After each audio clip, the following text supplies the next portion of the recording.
नमस्कार। आप सबका हमारे चैनल ज्ञान द ट्रेजर पर स्वागत है। इस वीडियो में हम आपको बताने जा रहे हैं कि कुरुक्षेत्र को धर्म क्षेत्र क्यों कहा गया है। क्यों कहते हैं उसे धर्म क्षेत्र। इसका कारण है भगवत गीता का आरंभ भी धर्म क्षेत्र कुरुक्षेत्र इन शब्दों से होता है। युद्ध वहीं लड़ा गया था।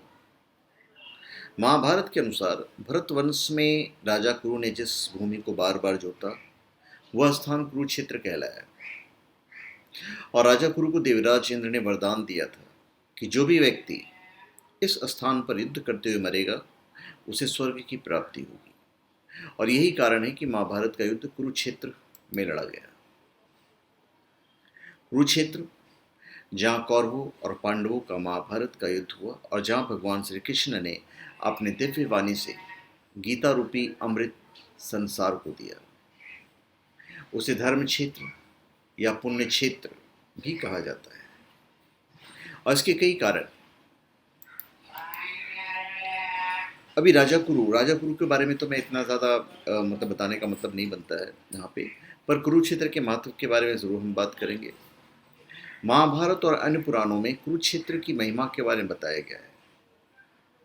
महाभारत के वन पर्व के अनुसार कुरुक्षेत्र में आकर सभी लोग पाप मुक्त हो जाते हैं। और जो ऐसा कहता है कि मैं कुरुक्षेत्र जाऊंगा और वहीं निवास करूंगा, यहाँ तक कि यहाँ की उड़ी हुई धूल के कण पापी को परम पद देते हैं। नारद पुराण में लिखा हुआ है कि ग्रहों, नक्षत्रों और तारागणों को काल गति से नीचे गिर पड़ने का भय है, किंतु वे जो कुरुक्षेत्र में मरते हैं पुनः पृथ्वी पर नहीं गिरते, अर्थात वे पुनः जन्म नहीं लेते। भगवत गीता का प्रथम श्लोक में कुरुक्षेत्र को धर्म क्षेत्र कहा गया है। तो प्राचीन कुरुक्षेत्र का जो जगह था वो एक विशाल भूभाग था जिसमें बहुत से शहर और गांव आबाद थे। और प्राचीन काल से ही कुरुक्षेत्र धर्म क्षेत्र रहा है। अजुर्वेद में इसे इंद्र, विष्णु, शिव और अन्य देवताओं की यज्ञ भूमि बताया गया है। यह क्षेत्र ब्रह्मा जी के उत्तर वेदी के नाम से भी प्रसिद्ध है। उत्तर वेदी ब्रह्मा जी की 5 वेदियों में से एक है जहां ब्रह्मा जी ने यज्ञ किए थे। इस क्षेत्र में सरस्वती नदी के तट पर ऋषियों ने सबसे पहले वेद मंत्रों का उच्चारण किया। इसी भूमि पर महर्षि वशिष्ठ और विश्वामित्र ने ईश्वरीय ज्ञान प्राप्त किए।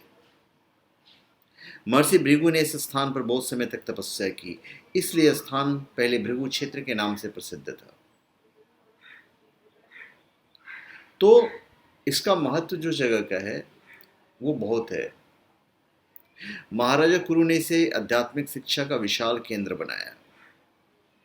प्रजा में धर्म भावना जागृत हो, धन दान की वृद्धि हो, इसलिए ब्रह्मा जी को उत्तर वेदी जैसे पावन स्थान पर आध्यात्मिक शिक्षा तथा अष्टांग धर्म की खेती करने का निश्चय किया। तो तप, सत्य, क्षमा, दया, शौच, दान, योग तथा ब्रह्मचर्य, इन्हें ही अष्टांग धर्म कहते हैं। तो इंद्र ने राजा कुरु को यह वरदान दिया था। महाभारत के अनुसार कुरु ने जिस क्षेत्र को बार बार जोता उसका नाम कुरुक्षेत्र पड़ा, जैसा कि मैंने आपको बताया। कहते हैं कि जब कुरु इस क्षेत्र की जुताई कर रहे थे तो इंद्र ने उनसे जाकर इसका कारण पूछा। तो कुरु ने कहा कि जो भी व्यक्ति इस स्थान पर मारा जाए वह पुण्य लोक में जाए, ऐसी मेरी इच्छा है। इंद्र उनकी बात को हंसी में उड़ाते हुए स्वर्गलोक चले गए और ऐसा अनेक बार हुआ। इंद्र ने अन्य देवताओं को भी ये बात बताई। देवताओं ने इंद्र से कहा कि यदि संभव हो तो कुरु को अपने पक्ष में कर लो। तब इंद्र ने कुरु के पास जाकर कहा कि राजा कुरु, तुम व्यर्थ ही कष्ट कर रहे हो। यदि कोई भी पशु, पक्षी या मनुष्य निराहार रहकर या युद्ध करके यहाँ मारा जाएगा तो स्वर्ग का भागी होगा। कुरु ने बात मान ली। अब ये बात भीष्म, कृष्ण आदि सभी जानते थे, इसलिए महाभारत का युद्ध कुरुक्षेत्र में लड़ा गया। तो इसीलिए उसे धर्म क्षेत्र कहा जाता है। और जब वो खेती कर रहे थे तो मैं पोर्शन भूल गया। तो कुरु ने कहा, उन्होंने पूछा था क्या कर रहे हो, तो राजा कुरु ने कहा कि मैं अष्टांग धर्म की खेती के लिए ज़मीन तैयार कर रहा हूँ। तो इंद्र ने पूछा था कि बीज कहाँ है, तो राजा ने उत्तर दिया देवेंद्र, आप घबराए नहीं, बीज मेरे पास है। यह सुनकर इंद्र हंसते हुए अपने स्थान पर लौट गए थे। राजा कुरु नित्य 7 कोस भूमि खेती के लिए तैयार करते थे और इस तरह उन्होंने 48 कोस भूमि कृषि के लिए तैयार कर ली थी। राजा के ऐसे परिश्रम को देखकर भगवान विष्णु एक दिन वहां पे आए और राजा कुरु से पूछा कि आप क्या कर रहे हैं। राजा ने भगवान विष्णु को भी वही उत्तर दिया जो इंद्र को दिया था। तो भगवान विष्णु कहते हैं, राजन, आप बीज मुझे अर्पण कर दें, मैं उसे आपके लिए बो दूंगा। राजा कुरु ने यह है बीज कहकर अपनी दाहिनी भुजा फैला दी। भगवान विष्णु ने सुदर्शन चक्र से भुजा के सैकड़ों टुकड़े कर उन्हें कृषि क्षेत्र में बो दिया। इसी प्रकार राजा ने बीज रोपण के लिए अपनी बाईं भुजा, दोनों पैर और अंत में अपना सिर भी भगवान विष्णु को अर्पण कर दिया। तो इस प्रकार राजा ने अपना संपूर्ण जीवन अष्टांग धर्म की खेती के लिए भगवदर्पण कर दिया, अर्थात धूलि में मिला दिया। बिना शरीर को धूलि में मिलाए, बिना खून पसीना एक किए, बिना कठोर श्रम के धर्म क्षेत्र की खेती नहीं होती। इसलिए राजा ने अपना सर्वस्व भगवान को अर्पित कर दिया।